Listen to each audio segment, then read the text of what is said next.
எப்பா அக்கௌண்ட்டா காசு வச்சிருக்கியா? ஆ பிஸ்கெட்டு 14 போற 5. என்ன சேட்டா ரூம்ல யாரையும் காணோம், எங்க போயிருக்கான்னு தெரியுமா? போலீஸ் ஸ்டேஷனுக்கு. போலீஸ் ஸ்டேஷனா? எதுக்கு? அதான்ப்பா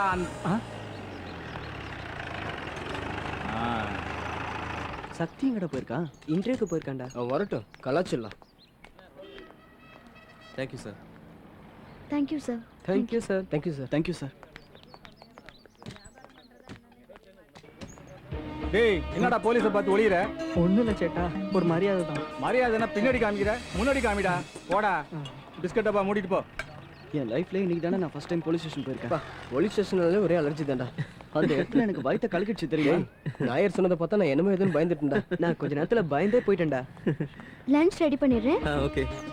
அவன் ரிலீஸ் ஆவான். அவன் மேல நிறைய கேஸ் இருக்குடா. அவன் அவ்வளவு சீக்கிரம் விட மாட்டான். டேய் போலீஸ் ஸ்டேஷன் போற அளவுக்கு என்னடா பிரச்சனை? அதெல்லாம் உன்னாலதான். என்னடா சொல்ற? ஆமாண்டா, நீ காலையில பேப்பரை பார்த்து கனவு கண்ட மாதிரி அந்த கிரிமினலை நம்ம ஜெனி மார்க்கெட் போறப்ப பார்த்துருக்கா. உடனே போலீஸ்ல புடிச்சு கொடுத்துட்டா. அது மட்டும் இல்ல, இன்னும் 2 நாள்ல நம்ம வீட்டை தேடி பணம் வரும் தெரியுமா? வாங்கடா.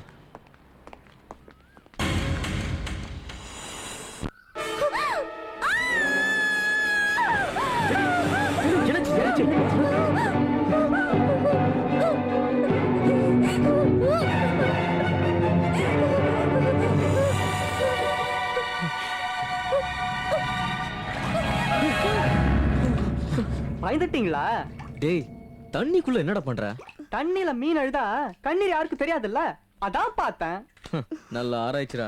அதை இதுக்குள்ளே கண்டினியூ பண்ணு. கடல்ல போய் பண்றாதடா, அப்புறம் நாங்க அழறத நீ பார்க்க முடியாது. வாங்கடா ஆராய்ச்சி பண்றோம்.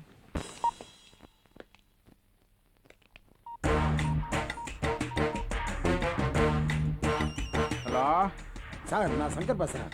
ஐயோ நேரங்காலம் தெரியாம போன் சார், நம்ம சூர்யாவை ஒரு பொண்ணு பிடிச்சி கொடுத்துச்சு சார். யாரு? என்ன இப்ப கேக்குதா? சொல்லி தொலைடா. அப்பா பக்கத்துக்கு போதா போன் வரணுமா? சிக்னலும் வர மாட்டேங்குது, எனக்கும் வர மாட்டேங்குது. ஏன் முண்டம் சொல்லி தொலை. சார், ஒரு பொண்ணு வந்து நம்ம ஜெய்சூர்யாவை பிடிச்சி கொடுத்துச்சு சார். என்ன நடந்துச்சுன்னு என்கிட்ட சொல்லிட்டு இல்ல, நான் பாத்துக்கிறேன். இந்த பாவம் முட்டாள் புண்ணாக்கே போனை வச்சு தொலை. ஒரே கப்புடா.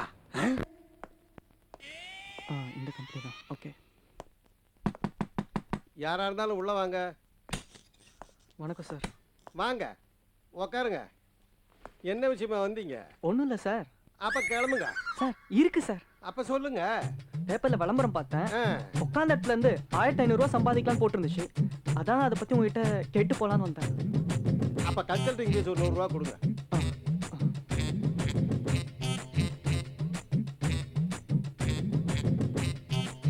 கேட்டுக்கப்பா, நீ நான் கொடுத்த விளம்பரத்தை பார்த்து வந்த. ஆமா சார்.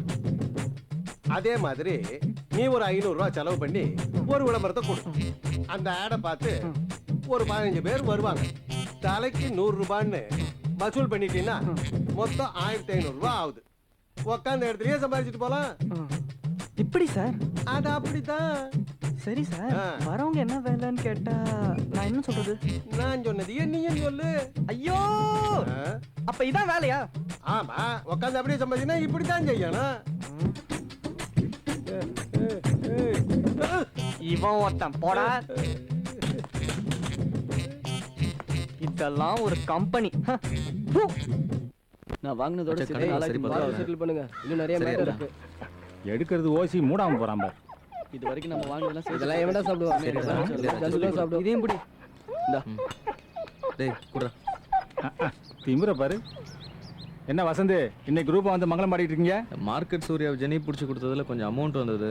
டேய், அதை ஏன்டா அவர்கிட்ட சொல்ற? ஏன்பா ஏன்டா சொல்றதுல என்ன தப்பு? நான் என்ன உங்ககிட்ட பணம் கேட்பேன்னு நினைக்கிறீங்களா? முதல்ல என் அக்கௌண்ட்டை செட்டில் பண்ணுங்க. உங்க காசு தூக்கிட்டே நாங்க ஒன்றும் ஓடிட மாட்டோம். ஏலே, நீங்க எங்கேயும் ஓடிட மாட்டீங்க. இந்த மாதிரி கேஸு இனி மாட்டவும் மாட்டாது. அதுவும் அந்த பொண்ணு ஏதோ புண்ணியம் பண்ணியிருக்கு. அந்த காசை வச்சுக்கிட்டு என்ன ஆட்டம் ஆடுறீங்க? உண்மையிலேயே நீங்க சொன்ன மாதிரி வேலை கிடைச்சி அட்வான்ஸ் வாங்கியிருந்தீங்கன்னா, டேய் நாயரு டீயை போட்டு ரூமுக்கு வாடான்னு சொல்லியிருப்பீங்க. கொஞ்சம் காசு வந்ததுக்கு உங்களை பிடிக்க முடியலையே, இன்னும் காசு வந்துச்சுன்னா என்ன ஆட்டம் ஆடுவீங்க. நாயர் தேவையில்லாம பேசுறேன். சரி, தேவையோட பேசுறேன். உங்க கடன்லாம் உழைச்சு கொடுங்க பார்க்கலாம். முடியாது, இப்படி பொழைச்சு தான் கொடுக்க முடியும். யோ நாயர், என்ன விட்டா பேசிட்டு போற? ஏன் எங்களுக்குலாம் வேலைக்கு போக தெரியாதா? இல்ல நல்ல வேலை தான் கிடைக்காதா? நாங்களாம் நல்லா படிச்சவங்க தெரியும்ல. படிப்பை பத்தி அவருக்கு என்னடா தெரியும்? அவரே ஒரு கை நாட்டு. யாரா கை நாட்டு? அடிக்கிறேன். சின்ன பையனோட கை வச்சிட்டியா? என் மேல கை வையா பார்க்கலாம். படிச்சிருந்தா அறிவு இருக்கும். டேய் நிறுத்துங்கடா. என்னடா பெரிய படிப்பு படிச்சிட்டீங்க? இந்த நாட்டுல படிச்சவனை விட படிக்காதவனுக்கு தாண்டா வேலை கிடைக்கும். அப்படியே கிடைச்சாலும் உங்க 4 பேத்துக்கும் கிடைக்காதுடா. ஏன்னா உங்க எல்லாருக்கும் ஈகோ இருக்கு, அதை நீங்க தூக்கி எறிய மாட்டீங்க. நானும் எம்ஏ படிச்சவன் தாண்டா. ஆடாத ஆட்டமெல்லாம் ஆடிட்டு இந்த கடையை வச்சு கை நிறைய சம்பாதிக்கிறேன். இந்த கடையை வச்சு தாண்டா உங்களுக்குலாம் கடன் கொடுத்தேன். உங்களுக்கு உண்மையிலேயே ரோசம் இருந்தா உழைச்சி சம்பாதிச்சு உங்க காசை கொடுங்கடா பார்க்கலாம். அடுத்தவன் பாவ காசு எனக்கு வேணாம்டா. Why are you unnecessarily shouting them? Vasanth, என்னது? ரோட்ல 4 பேர் பாக்குற மாதிரியா சண்டை போடுவாங்க? உங்களுக்கு வெக்கமா இல்ல? நீங்களா படிச்சவங்க தானே, கொஞ்சம் டீசெண்டா பிஹேவ் பண்ண தெரியாதா? இந்த ஆள் தான் பேசிட்டு இருக்கும்போதே அடிச்சாரு. முதல்ல அவரு கேளு. அடிக்கிற அளவுக்கு நீங்க ஏன் நடந்துக்கிறீங்க? கொடுத்த கடனை திருப்பி கேட்டா தப்பா? கேட்டது தப்புன்னு சொல்லல, ஆனா மரியாதை இல்லாம பேசுறாரு. 3 வருஷம் நல்லா தானே பழகுனீங்க, நல்லா தானே இருந்தீங்க. கேவலம் பணத்துக்காக இப்படியா? நாயா, இவங்களுக்காக நான் எக்ஸ்கியூஸ் கேட்டுக்கிறேன். சாரி. வசந்த், வாங்க போலாம். ஒன்னும் வந்ததுனால தப்பிச்சாங்க.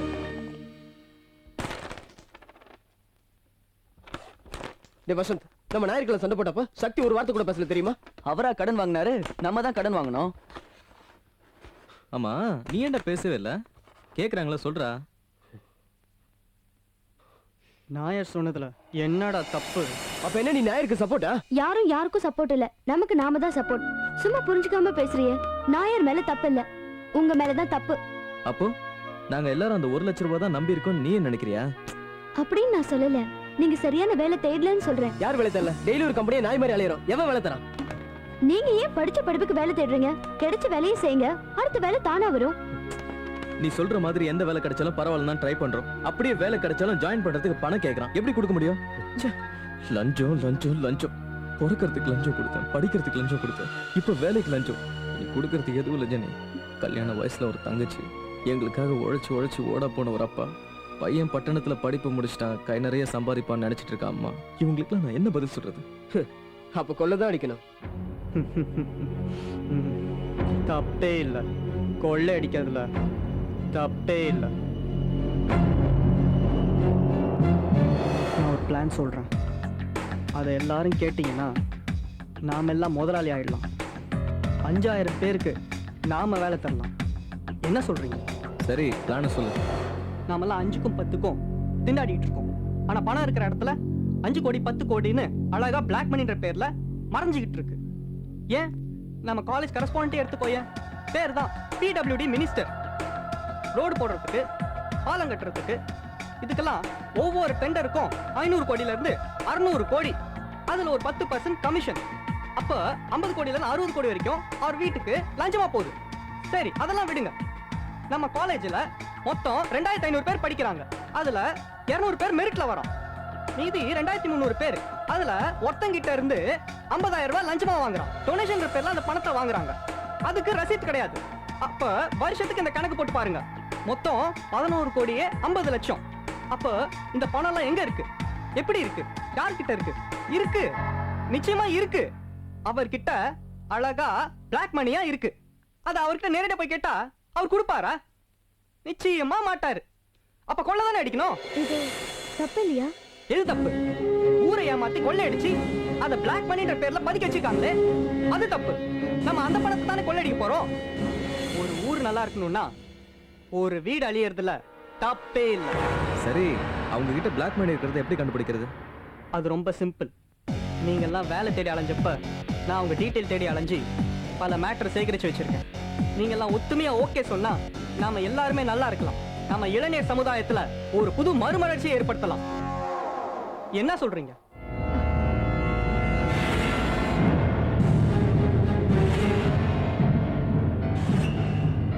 சிட்டில மெயின் இன்ஜினியர் 25 பேர். அதுல 5 பேர் செலக்ட் பண்ணி வச்சிருக்கேன். அதுலயே ரவுண்ட் அப் பண்ணி ஒருத்தனை செலக்ட் பண்ணி வச்சிருக்கேன். அவனை பிடிச்சா எல்லாமே முடிஞ்சிடும்.